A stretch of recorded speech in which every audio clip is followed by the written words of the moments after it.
Do we look ridiculous? A little. It's good.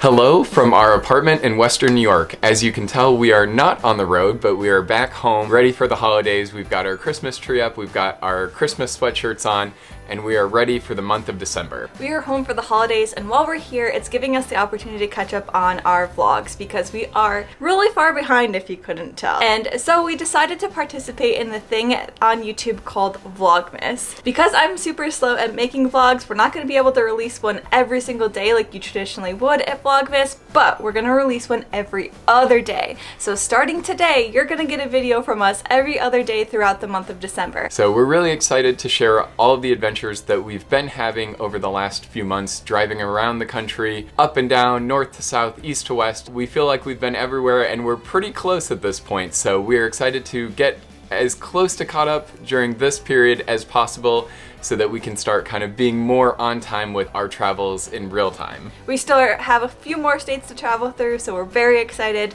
But first, we want to try to get you all caught up as much as possible, so Vlogmas is the perfect opportunity to do that. Today, we are not going to be releasing our normal travel vlog. They will start 2 days from now.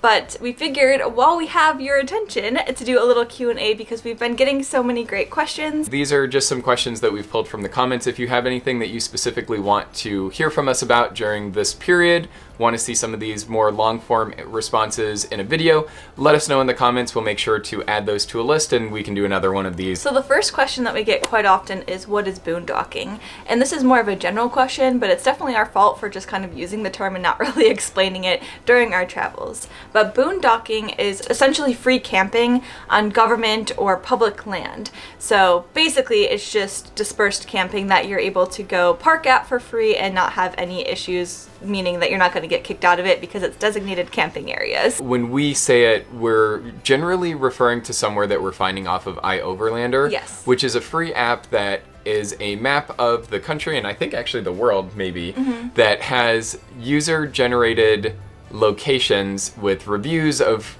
kind of their experience with these overnight stays. So for us, when we say boondocking in our videos, we're really just referring to a place that we can sleep for the night in our van. And we use iOverlander to sort of search the area that we're going to, make sure we check reviews, and then that's generally how we find a spot. Number 2, which we do get quite a bit of questions about, is what is our bathroom situation? Did you put that one as number 2 on purpose? No. So we kind of get 2 questions regarding our bathroom situation. 1, how do we use the toilet? And 2, what is our shower situation?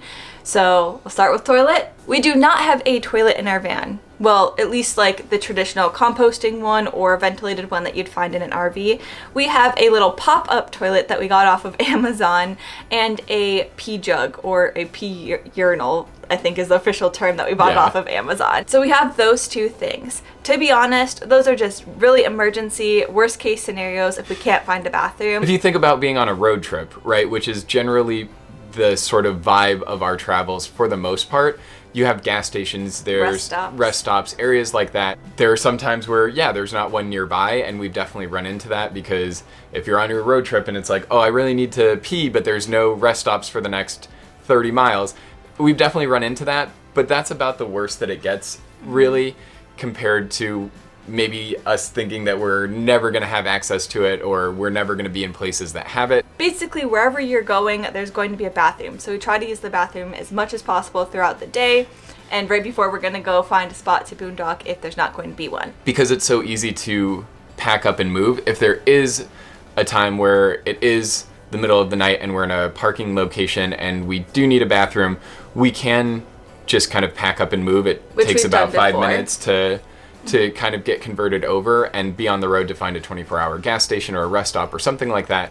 As much as we would probably prefer a bathroom that belongs to us and not having to use public spaces for everything, it's not a deal breaker. Yeah. Showers. Oh, that's right. So as a solution to our shower problems, we actually went and added 2 different things to our, I guess, van loadout. The first one was an overhead shower that is able to contain 4 gallons of water and is pressurized. It's heated naturally by the sun, and that is our Yakima road shower. So if we're in areas that are actually dispersed camping sites, kind of in the middle of nowhere, we're able to utilize that as our primary shower options to be able to get cleaned up after hiking or doing something like that. So that was the first thing. The second thing we added was a Planet Fitness membership. So Planet Fitness was a huge change that we made and has vastly improved our comfort on the road. In addition to that, there are showers at campsites, and some of the more tourist areas outside of national parks will often have maybe like a laundromat with a shower.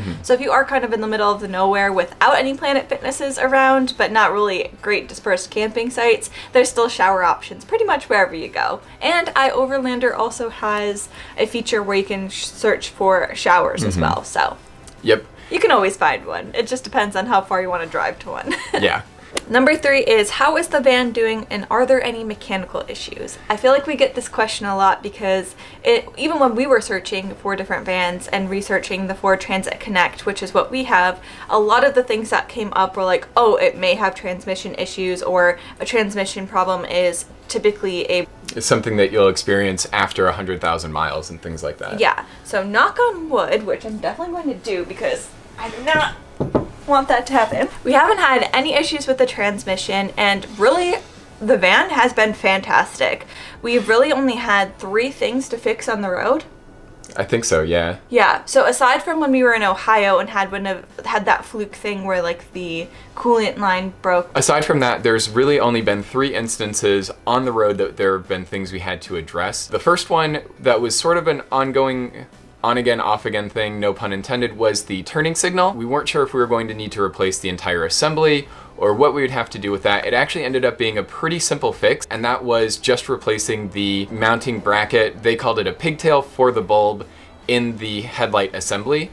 So that was a really easy fix. I think it was like $30. Yeah. $30. So basically our headlight went out and we just had to find a little part to be able to fix it. The second thing, and probably the biggest issue that we had, was our O2 sensor. Our check engine light was flashing on and off, and one of the times when it was on long enough to be able to get it red, we went to AutoZone and found out that it was an oxygen sensor. And eventually it ended up catching up to us and getting worse, and the car actually stalled out. So we had to take it to go get fixed, but again, a really quick, easy fix where they just replaced the oxygen sensor and we were good to go. It was like a half a day thing and back on the road with no issues. And then the third and most recent thing was that we had to replace a wheel bearing. But keep in mind, we bought this van at 97,000 miles and we have what, close to 150,000 on it now? Yeah, we've put 40,000 miles on it in a year and a half. What we paid, what we have put into it, it's done everything that we've wanted and more. And like Heather said, knock on wood, yeah.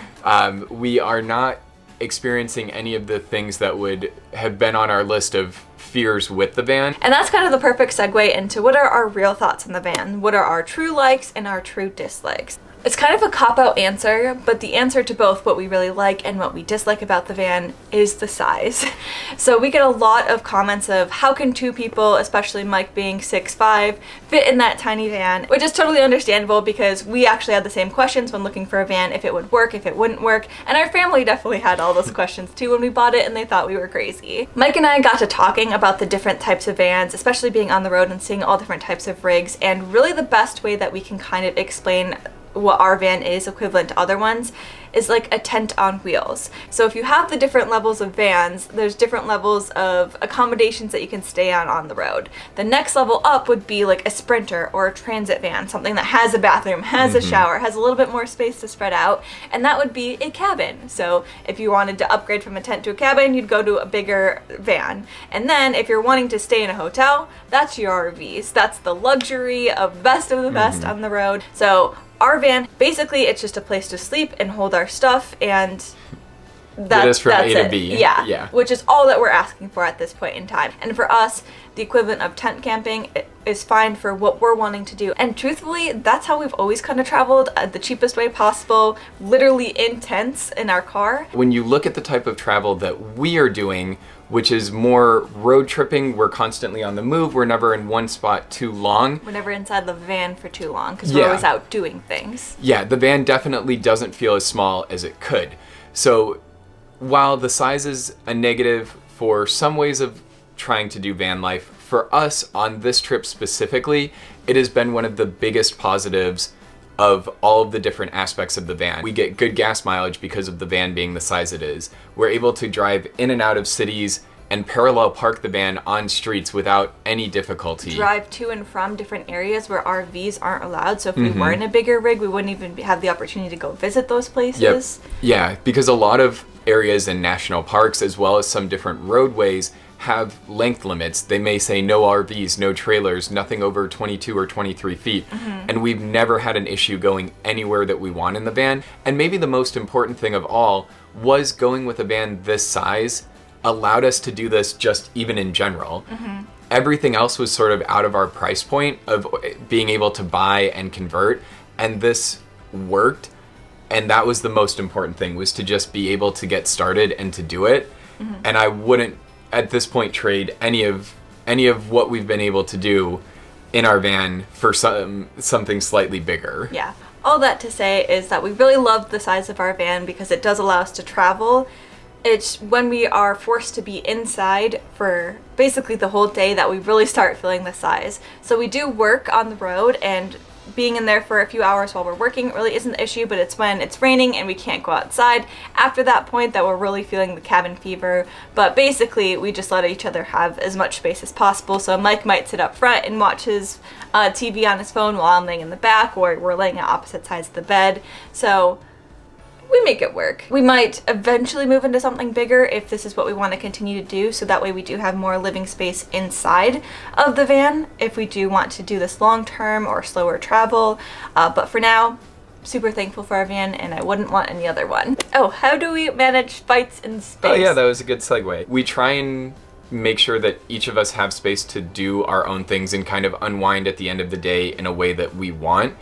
So headphones are very helpful. Yeah, having headphones, sort of posting up at opposite ends of the bed, utilizing the front seat and maybe turning sideways, just maximizing the available room. Like if I'm cooking, Mike might be in the back just chilling, watching stuff on his phone or doing whatever he's doing, and then when he's doing the dishes or like getting something else organized, I'll have my time to just kind of sit and lounge out like you would on the couch or whatever. So you still do get moments like that, but 90% of the time you're together, doing the same thing, occupying the same space. Which we want to do. Truthfully, you don't really get much space when you're living out of the type of van that we have. And you have to understand that going in. Yes. And you have to understand that this is part of the experience. So I don't think that we really fight. We definitely bicker, and I'm not going to pretend that we don't. There are arguments. Some moments that we do argue, but they're not like full on like you're sleeping in the tent outside fights. It's more just like, I need a minute for whatever I'm stressing out about or whatever type of thing that I'm going through, just give me a minute. So although we bicker and have like arguments, it's not ever like a really full-blown fight, because I think that we're just both incredibly grateful to be having this experience. So if we don't have any laundry, or we can't find a spot to park for the night, and or we make we're a stressing wrong turn, out, and we're kind of like getting irritated with each other, at the end of the day, the worst day on the road is still the best day doing what we were doing, going to our jobs in offices every day and living that type of lifestyle. So at the end of the day, the worst day that we're having on the road is still better than the best day from what we were doing previously. So we really just have to put it into perspective and be like, it's not that big of a deal. Let them have their moment. Yeah, and so then for laugh us, about it later. Yeah, kind of talking through things and really making sure that we're being sensitive to the other person. It sounds corny, but we've been together for so long now, and we've always been best friends. If I'm wanting to do something, there's no one that I would rather share those experiences with than Heather. So it makes it easier to be on the road and only have that other person in a 4x6 living space or next to you in the front seat. If you're doing this with two people and it's the right person to be traveling with, it's not really as bad as you would think. The majority of the time, we are really having a good time. But like any type of living condition, even if you're in your apartment or house or wherever you're at, there's going to be some frustrating moments in that. So I'd say about like 90% of the time, van life is awesome. The other 10% of the time, it is a little bit stressful and hectic. Probably the biggest thing that we stress over is just finding a spot every night, or we're overdue on the oil change, or like, what are we doing for dinner? Having that plan in mind before you start the day helps streamline things. Yeah, definitely keeping the space organized, being able to find stuff, because that's been a big plus for us, is things go in a specific spot, so we're not fighting over trying to find things. We're not like, stressed out that there's things everywhere. Yeah, that's not to say it's the most organized. Sometimes we do just shove clothes in the overhead storage. You do it too. You do it way more. I do not. You have way more stuff in the van there, and it's like all loose. Organized. No, I put my sleep clothes up there loose because I just want to be able to grab them down. Every time I go to try to grab out my packing cube, there's like a whole mountain of clothes that fall down. You have like 4 or 5 sweatshirts in there. But mine are neatly in my packing cube. This is probably an example of about how it goes on the road. Yeah. So how do we manage? The best we can, honestly. I think the most important thing for us is just being out there and being together, and everything else sort of comes after that, and we just keep everything in perspective. Okay. Moving on. Oh, what air fryer? The air fryer comes in handy, and we've been using it a lot lately in the last couple videos that we've posted. So I will leave the link below of the air fryer, but it's just a really small one that we bought off Amazon. We plug it into our Jackery. I don't know if there's any air fryers that do work off of like the car charger version. A 12-volt one? Yeah. But we just plug it into the Jackery. If you can't tell, we are not culinary experts. We cannot cook. But it's something that we utilize so much when we're at home, and it just made sense to bring into the van. And yeah, it's been a really big game changer in terms of having a hot meal at the end of the day, because sometimes you just want warm food, you don't want cereal or a sandwich. So it's really nice to be able to do that in a Walmart parking lot without being too conspicuous, without having a lot of cleanup to do. It's really the cleanup issue. You just dump out the crumbs, pop it back in the thing, and you're good to go. Are you getting a text? Yeah. Next. Why are you so behind? So we are very behind in our videos. The videos that we're releasing are from the summertime, which is why we're so excited about Vlogmas to hopefully get caught up and get us a little bit more on track, because we are so very excited to be able to share these experiences in the videos and just really want to get them out there. So we are behind because we work on the road, so we don't really include it very much, but the reason why we're not out all day exploring is because whether it's in the morning or in the afternoon, there might be a chunk of time missing, or the evening, because that's when we're getting our real work done. We both kind of drop to part-time work while we're on the road, so that way we can continue to earn some type of income and travel. So we are not full-time YouTubers. We're just doing this for fun and to connect with all of you. We really love what we're doing here on YouTube, but this is not like our primary means of we money. Don't make anywhere near enough to quit our day jobs. Yeah, I think this month we earned $186 off of YouTube, if that puts things into perspective, which we're incredibly grateful for, but definitely not enough to quit our part-time day jobs at the moment. So basically working on the road and then traveling, and not to complain, but traveling really does feel like a full-time job some days, whether you're planning out the stops that you want to go or honestly just getting to somewhere. We might have to drive 5 or 6 hours in the day to make it to the next state, so that takes a big chunk of time, and then by the time we've worked and traveled a long day, we're kind of just really tired and want to lounge out. One of the things going into it that we had thought was that we were going to be able to sort of consistently put out a couple videos a week, but as we started to understand what the work-life travel balance was going to be, being able to put out YouTube videos as quickly as we liked really sort of became quickly apparent that it wasn't going to match that schedule. And that's really our fault as far as the pacing of the trip goes. If we moved slower, we could have absolutely have done it, but in our minds we needed to do all of this because we don't know if we're going to be able to do this again, or like how long that this kind of dream can last of us being able to travel out of our van and do the 50 states thing. So really we are going at a fast pace to hit all 50 states, again, to try to just test the water, see if this is something we want to do, or if we're even capable of doing this. Not the YouTube side of it, but just being digital nomads, because that's Mike and I's ultimate goal, is to really have remote jobs that we can take anywhere or be at home and decide that we want to travel. Whatever it is, we really want to have the digital nomad lifestyle. So I think this was kind of like a test run, and we just moved too quickly through it to be able to keep up with our digital nomad lifestyle and posting on YouTube. So going forward, hopefully we'll be able to travel slower if this is something that we continue doing, so we'll be able to post more regularly. But in the meantime, the reason why we're so far behind is because working and traveling and our sanity. Next one, how many states do we have left / where are we now? Well, currently we're home in the Western New York area.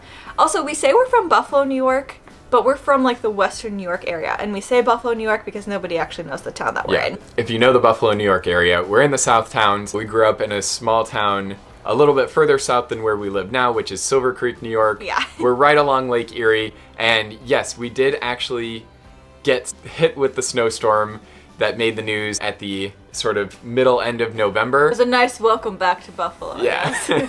Well, we did go to school in Buffalo. Yes. But basically everybody in this area just says that they're from Buffalo because nobody else knows any of these small towns that we're in. So that's where we are now. We have been to a significant amount of... I don't think we should say. No, yeah. I will say at this point we have been to a significant amount of the 50 states. Put a guess down below how many states you think we've gone to. Right? Keep in mind that the most recent video was us in July. I'll give you some hints. And that was number 26. Yeah, I'll give you some hints that you can count down some. Here's one state that we went to. Yeah. There it goes. Right over my face. Do you have any other ones? I think so. But finding them on the thing is kind of hard to do. Needless to say, we have been traveling a lot. We're not done yet, though. No. So we still have some more states to visit. The adventuring in Appa isn't done, but... We're very excited to show you the ones that we've gotten to so far. And we will say, we have not gone to any states that we couldn't bring Appa with. We haven't gone to Hawaii yet. Yeah.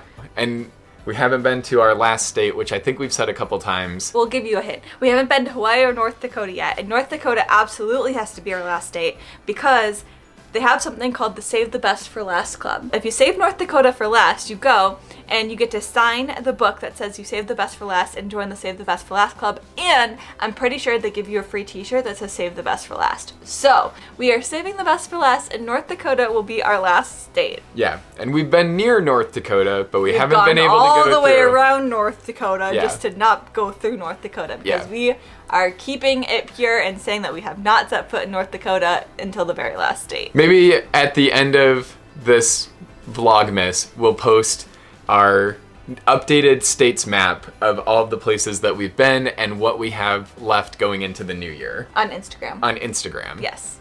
So, if you aren't, follow Mike and Heather Vlog on Instagram. I don't know if it's really gonna... Plug. If you've looked over there, there's like 2 posts, so we were obviously very, very bad at that, but similar to Vlogmas, we're going to be trying to post pictures to get caught up with the different travels that we have, and just a little bit of extra sort of still life moments from those vlogs. I think that's kind of the big questions that we've been seeing in the comments. If there's any that you want to add to this list, let us know in the comments. We'll try and answer them there. If you want to see another video like this over the next 25 days or so, 24 days, 23 days, because today is the first day of it, let us know. We're more than happy to make another video like this to be able to go more in depth on any of your questions about our van life experience, build questions, van questions. Oh yeah, we get a lot of questions about us. Yeah. Anything like that, we're more than happy to answer. So we really appreciate you going on this journey with us. We hope you'll enjoy the next, I guess, month worth of vlogs that we're getting out to try and get closer to caught up. So we're really excited to have you along in the journey as we do go through more and more states and release those videos, and we really hope that you enjoy them. We wish you the happiest month of December and a very happy holiday season, and we'll see you in 2 days. Oh, oh, oh, da, da, da, da, oh, oh, da, da, da, da, oh, oh, da, da, da, da, making our Christmas memories.